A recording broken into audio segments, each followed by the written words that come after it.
This biography is based on accurate research. Some images are illustrative due to copyright limitations.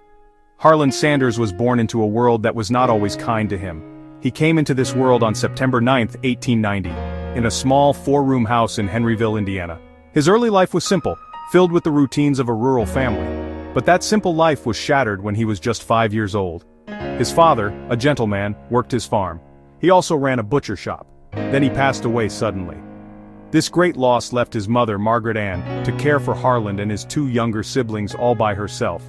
While she was away for long hours, Harland, as the oldest child, had to step up. He became the man of the house. This meant he had to learn to cook. He wasn't just warming up leftovers, he was learning to prepare full meals for his family.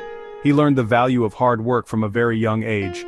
School became a secondary concern. He dropped out in the 7th grade. The world outside the schoolhouse walls became his teacher. Struggle, perseverance, the constant need to adapt. That tough beginning didn't break him, it forged a resilient spirit. As Harland Sanders grew into a young man, his life became a long and winding road of different jobs. He never shied away from work. He didn't care how tough or humble it seemed. At 16, he left home to work as a farmhand. Soon after, he became a streetcar conductor.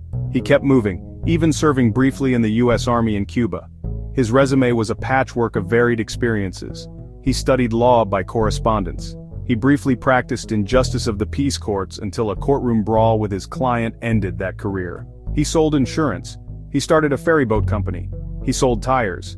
Failure followed him, but he never let it defeat him. Closed doors became reasons to find new ones.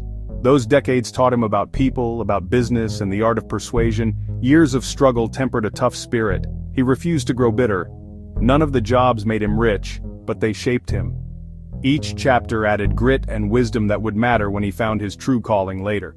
Piece by piece, meal by meal, the foundation was being laid. In 1930, during the Great Depression, Harland Sanders found himself in Corbin, Kentucky. He was running a roadside motel and a small service station on a busy highway. Times were tough and travelers were often hungry and tired. Harland saw an opportunity. He set up a single dining table in his small living quarters behind the station. He didn't serve anything fancy. Pan-fried chicken, country ham, fresh vegetables, fluffy homemade biscuits. His reputation as a good cook began to spread by word of mouth. Soon his single table was not enough. The food became a bigger draw than gasoline. He moved his restaurant across the street to a larger building seating 142 and called it Sanders Court and Cafe. He was meticulous about his kitchen, demanding cleanliness and perfection. In 1936, Governor Ruby LaFoon made him an honorary Kentucky colonel for his contributions to the state's cuisine. From that day forward, he embraced the persona. Dressed with dignity, a brand identity was born. He became a respected figure in his community, known for exceptional food and hospitality. This was the start of a brand built on a well-cooked meal and a smile. Colonel Sanders was proud of his pan-fried chicken, but he was also a practical man. Pan-frying was slow, about 30 minutes per order, frustrating customers and limiting service. He set out to find a faster way without sacrificing taste. A quest for innovation. Around this time, the pressure cooker became available, marketed for canning, but he saw other potential. He modified equipment to pressure fry, a radical and dangerous idea. Early experiments were messy and even explosive. He faced setbacks and refined his technique through countless trials. Finally, in 1939, he perfected his method, pressure frying that cooked in about 8 to 9 minutes. It locked in juices and flavor while saving time. He experimented with herbs and spices, tasting and adjusting until it was just right. According to legend, he settled on a precise mixture of 11 herbs and spices.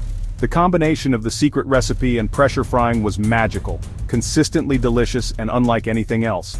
The secret recipe became marketing folklore, creating mystery and exclusivity. Customers loved it. People biting into fried chicken, satisfied diners, lines forming. This was the birth of Kentucky Fried Chicken. The recipe and story became the heart of the business. For years, Sanders Court and Cafe was a huge success, but in the mid-50s, a new interstate threatened to bypass Corbin. He had to sell his restaurant at a loss and was left with little more than savings and Social Security. Over 65 and nearly broke, he wasn't ready to give up. He still had his secret recipe and pressure frying method. He packed his car with a pressure cooker and a bag of secret seasoning and hit the road. He drove from town to town, visiting small restaurants to pitch his chicken. He offered to cook for owners, often slept in his car, and faced countless rejections. Many were skeptical of an elderly man in a white suit, but he persisted. A taste would convince them, and it did. His first franchise agreement was with Pete Harmon in Salt Lake City in 1952. Harmon's restaurant was the first to sell Kentucky Fried Chicken, an instant hit. He kept traveling and signing more franchisees, personally teaching each partner his process and taking a small royalty. He built an empire from the driver's seat of his car, one handshake at a time. By the early 1960s, KFC spread rapidly. Franchise after franchise proved his model. He personally taught and inspected to ensure quality and consistency. The persistence paid off. The brand grew into hundreds of locations and became a household name. He often slept in his car, faced rejection, but never stopped knocking on doors. As his business grew, Colonel Sanders became more than a businessman. He became a living symbol of his brand. He bleached his mustache and goatee and began wearing his iconic white suit and string tie. The white suit made him instantly recognizable. Brilliant marketing that linked the man to the product. He was the face of his company and took that role seriously. He protected his recipe and inspected franchises unannounced to ensure standards. He tasted the chicken, criticized bluntly if standards slipped. It was personal. In his 70s and 80s, he kept a grueling travel schedule, appearing in commercials and visiting franchises worldwide. He was the company's biggest ambassador and toughest inspector. By 1964, the company had over 600 locations and was too big for one man. At 74, he sold KFC to investors for $2 million but insisted on remaining the brand ambassador. He continued traveling the world promoting the brand he built from nothing. His white suit and determined spirit remained a constant presence. He sold the business, but not his soul. He remained involved and visible, ensuring the best chicken every time. His dedication to quality and reputation defined the brand. Colonel Harland Sanders' story is one of the most inspiring tales in business history. He did not find his greatest success until his 60s, an age when many end their careers. He faced poverty, failure, and countless obstacles, but never let them extinguish his hope. His life proves that resilience and a positive attitude can overcome almost any challenge. The key was unwavering belief in his product, relentless work ethic, and an insistence on quality. He understood the power of consistency and built systems to keep standards high. When Colonel Sanders passed away in 1980 at 90, he left behind an incredible legacy. The small roadside cafe in Corbin grew into a global phenomenon with tens of thousands of restaurants worldwide. His face, smiling from the red and white bucket, is one of the most recognized logos on the planet. He brought a taste of Southern hospitality to the entire world. His story continues to inspire entrepreneurs, showing that a good idea and determination can achieve extraordinary things. His legacy lives in millions of meals served daily and in the lesson that success is possible at any age. Colonel Sanders' story is more than fried chicken.